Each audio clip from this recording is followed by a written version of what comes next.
সেই রেজিস্ট্রেশন কিন্তু এখানে দেখাতে হবে, দেখালে এখান থেকে এরা টোকেন দেবে, সেই টোকেন নিয়ে কিন্তু আপনার কিন্তু এখানেই ওনার সমাধিস্থল ছিল।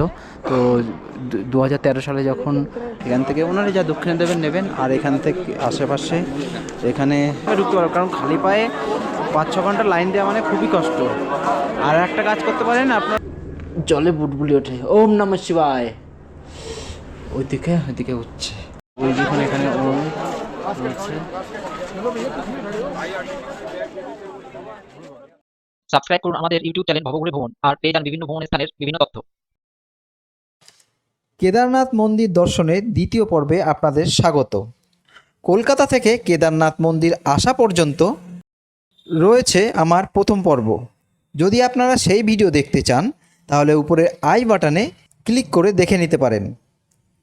এছাড়াও নিচে ডেসক্রিপশানে লিঙ্ক পেয়ে যাবেন।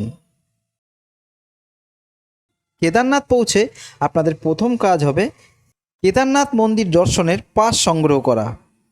তো এই হলো মন্দির যাওয়ার ঢোকার রাস্তার, তার সামনে দেখুন একটা টেন্ট রয়েছে, এখানে দেখুন লেখা রয়েছে চারধাম যাত্রা আপকা হার্দিক স্বাগত হ্যায়। তো আপনি যে রেজিস্ট্রেশন করেছেন অনলাইনে, সেই রেজিস্ট্রেশন কিন্তু এখানে দেখাতে হবে, দেখালে এখান থেকে এরা টোকেন দেবে, সেই টোকেন নিয়ে কিন্তু আপনার দর্শন করতে হবে। আমি পাস সংগ্রহ করে সন্ধ্যাবেলায় চলে গেছিলাম কেদারনাথ মন্দিরের সন্ধ্যা আরতি দেখতে। তো এই দেখুন কেদারনাথ মন্দিরের ঢোকার আগে এখানে একটা বড় ওম রয়েছে লেখা, ওম নমঃ শিবায়। ছোটু ভাইয়া তো এখানে সবাই ছবি তুলছে। আমি এখন চলে এসেছি একদম মন্দিরের কাছে, কিন্তু যে এত ভিড়, মানে অবস্থা টাইট পুরো একদম। আমি মন্দিরটা আপনাদেরকে দেখিয়ে দিচ্ছি।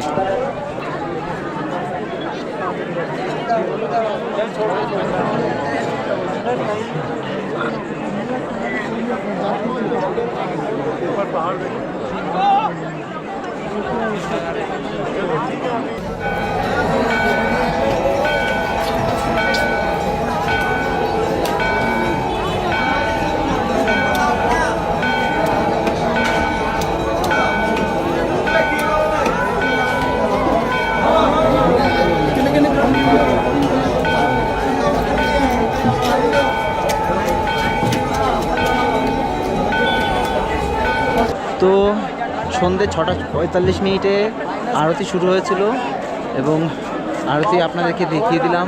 আরতিটা খুব সুন্দর হয়েছে। আর আজকে প্রচুর লোক এসছে এখানে, প্রচুর, এখনও দেখুন প্রচুর লোক রয়েছে, এই দেখুন। আর এখানে দেখুন সাধু বাবারা আছে, এখানে সব সাধু বাবারা বসে আছে।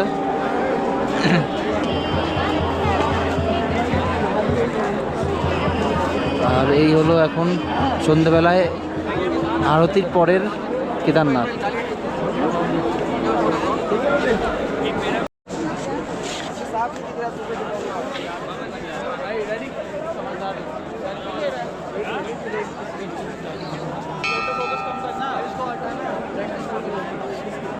তো আপনারা যদি মন্দিরে জল চড়াতে যান বাবাকে, তো এখান থেকে দেখুন সিস্টেম আছে, এখান থেকে জল অনবরত বেরোচ্ছে, এখান থেকে আপনারা জল নিতে পারেন। আর এবার একটু মন্দিরের পিছন দিক থেকে ঘুরে আসি। তো আমি এখন ঘুরতে ঘুরতে চলে আসলাম কেদারনাথ মন্দিরের পিছনে। এই দেখুন কেদারনাথ মন্দির, আর এই যে শিলাটা রয়েছে এটাকে বলে ভীম শিলা। তো আজকে রাত এখন বাজে 8টা, এখন আমি আমার রুমে চলে যাব, তার কারণ কালকে সকাল সকাল দর্শন করতে হবে। তা যে পরিমাণে ভিড় হয়েছে, বলল রাত 2টো থেকে লোকের মানে লাইন দেবে। তো আমি দেখি 4টের দিকে আসার চেষ্টা করব, তো কখন দর্শন হয়। তাহলে আজকে রাত্রে আপনাদের সাথে এই পর্যন্তই, দেখা হবে আগামীকাল সকালে। সকলকে গুড নাইট, সকলে ভালো থাকুন, হর হর মহাদেব। পরদিন ভোর 3টের সময় পূজার লাইনে দাঁড়িয়ে পড়লাম। এই পূজার লাইন জেনারেল এবং ভিআইপি দুটোই পাওয়া যায়। ভিআইপিতে অনেক টাকা নেয়, তাই আপনারা যদি ভিআইপি লাইন দিতে চান তো দিতে পারেন।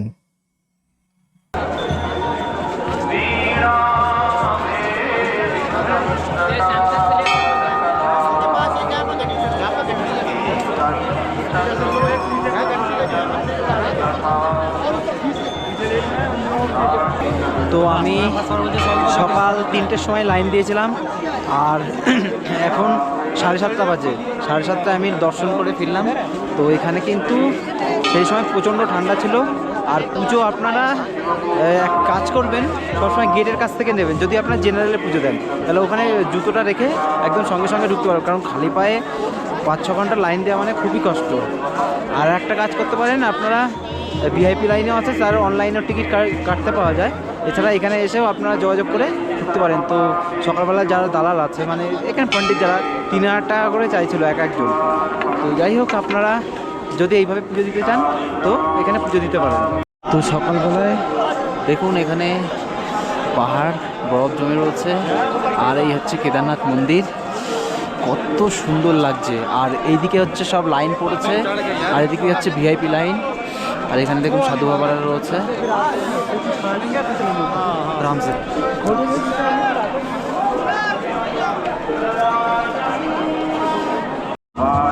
আর এখান থেকে দেখুন পুরো হিমালয়ে পুরো বরফ জড়ে রয়েছে, আর সামনে বাবা কেদারনাথের মন্দির খুব সুন্দর লাগছে।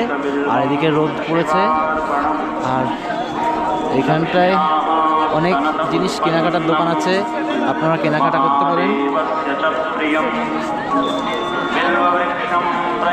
মন্দিরের পুজো শেষ করে চলে গেলাম মন্দিরের পিছনের অমৃতকুণ্ডের জল নেয়ার জন্য।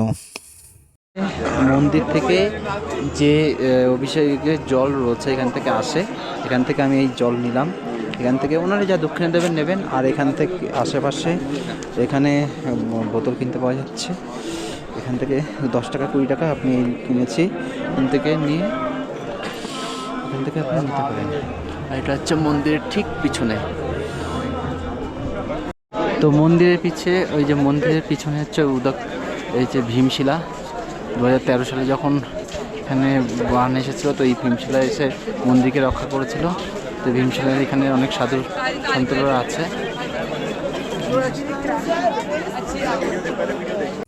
এরপর আমরা চলে গেলাম শঙ্করাচার্য সমাধিস্থল দেখতে। মন্দিরের পেছন থেকে খানিকটা উপরে উঠলেই জগৎগুরু শঙ্করাচার্যের সমাধিস্থল দেখা যায়। মন্দিরের পেছন থেকে এইখান থেকে যা শঙ্করাচার্যের যে রয়েছে সমাধিস্থল রয়েছে, তো এই দেখুন লেখা রয়েছে শঙ্করাচার্য সমাধিস্থল। তো এখান থেকে যেতে হবে।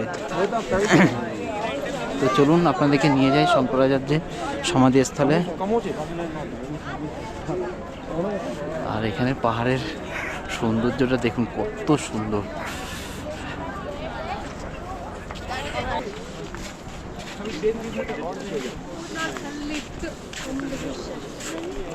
এখানে লেখা আছে শ্রী আদি শঙ্করাচার্য সমাধি। তো এখান থেকে নামতে হবে। এই হলো জগৎগুরু শঙ্করাচার্যর এখন মেন মূর্তি। তো এখানে দেখুন ওম নমো ভগবতে রুদ্রায়। তো দেখুন লেখা রয়েছে।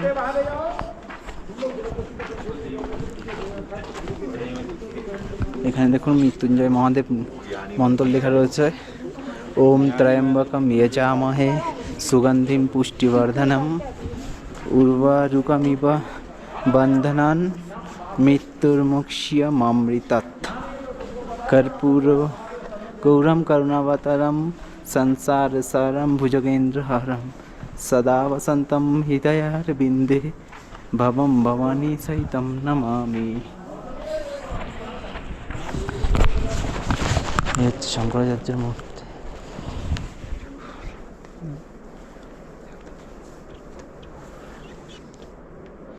তো বর্তমানে যে মূর্তিটা দেখছেন, এনার মূর্তিটা নতুন করে তৈরি করা হয়েছে, কিন্তু এখানেই ওনার সমাধিস্থল ছিল। তো 2013 সালে যখন যে ওই ভয়াবহ কাণ্ডটা হলো, তখন ওনার সমাধিস্থল এখানটায় নিচে মানে দেবে গেছে, তাই সেখানটায় তার মূর্তি এখানে বানানো হয়েছে।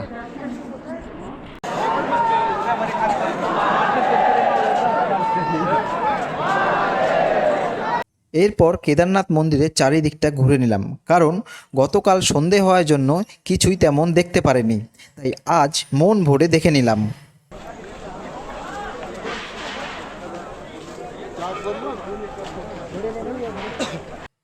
এরপর চলে গেলাম মন্দিরের পাশেই উদককুণ্ডে। এই উদককুণ্ডে ওং নমঃ শিবায় বললে জল থেকে বুটবুটি ওঠে। তো আমি এখন রয়েছি উদককুণ্ডের কাছে, যেখানে ওং নমঃ শিবায় বললে এরকম বুলবুলি ওঠে জল থেকে। তো আমি বলে দিচ্ছি লোকেশানটা। এই হচ্ছে কেদারনাথ মন্দির, এই জায়গাটায়। এই দেখেন যে এই পাহাড়টা দেখতে পাচ্ছেন, আর এই দেখুন মন্দিরটা। তো এইখানের থেকে জলে বুলবুলি ওঠে ওং নমঃ শিবায় বললে। তো চলুন এই মন্দিরে নিয়ে যাই আপনাদেরকে। তো এই হলো দেখুন উদককুণ্ড। এখানে একটা ঘন্টা রয়েছে, নিচে মানে জল রয়েছে, ওখানেও গিয়ে ওং নমঃ শিবায় বলতে হবে, তাহলে জল থেকে এরকম বুটবুটি উঠবে। আর ওখানে অনেকে পয়সা ফেলেছে। তো এই হলো সেই কুণ্ড, দেখুন এখানে জল রয়েছে, অনেকে পয়সা ফেলেছে এখানে। এখানে ওম নমঃ শিবায় বললে জলে বুটবুলি ওঠে। ওম নমঃ শিবায়। ওইদিকে উঠছে।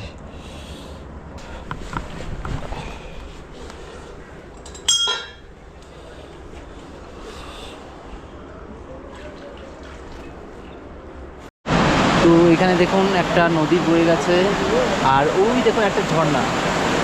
আর এখানে দেখুন অনেক টেন্ট রয়েছে, এগুলো কিন্তু মন্দিরের কাছে। আপনারা মন্দিরের কাছে কিন্তু এই টেন্টগুলো নিতে পারেন।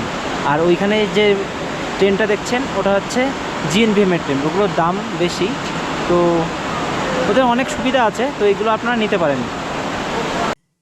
কেদারনাথ মন্দির দর্শন করার পর দর্শন করতে হয় কাল ভৈরব মন্দির, যা আরও উপরে প্রায় 1 থেকে 1.5 কিলোমিটার ট্রেকিংয়ের রাস্তা। যদি আপনারা সেই কাল ভৈরব মন্দির দর্শন করতে চান তাহলে আবার ট্রেক করে উপরে যেতে পারেন। তো এখানে লেখা রয়েছে দেখুন শ্রী ভৈরব মন্দির মার্গ। এই হচ্ছে মন্দিরে এখান থেকে যে রাস্তাটা উঠে গেছে, এই রাস্তা উঠে আপনাদেরকে উপরে গেলে তাহলে এই ভৈরব মন্দিরটা পেয়ে যাবেন। আমি দূর থেকে আপনাদেরকে দেখিয়ে দেবো। উপরে দেখুন একটা হেঁটে হেঁটে রুট গেছে, ওই রুটটা হচ্ছে ওই যে ভৈরবনাথ মন্দির।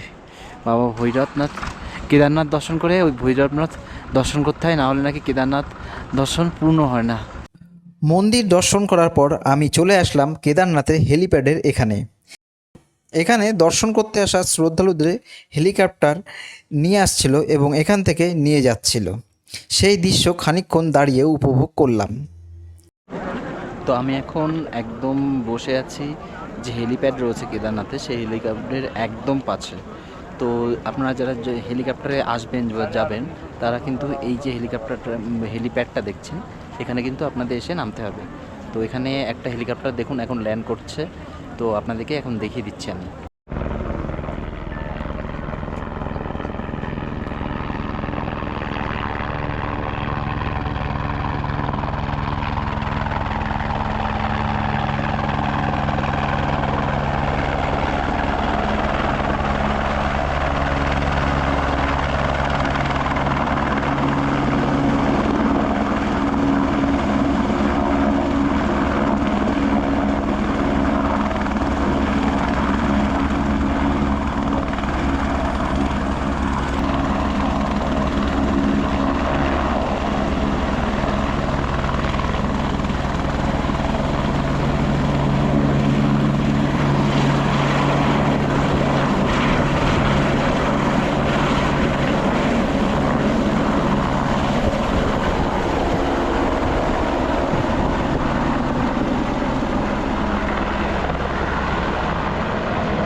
তো কেদারনাথ মন্দির নিয়ে আমি আপনাদেরকে যতটা পারলাম ইনফরমেশন দিলাম। যদি আরও কোনো ইনফরমেশন লাগে তাহলে অবশ্যই কমেন্ট করবেন, আমি চেষ্টা করব উত্তর দেওয়ার। সকলে ভালো থাকুন। জয় শ্রী কেদার, হর হর মহাদেব। ওম নমঃ শিবায়। ওম নমঃ শিবায়।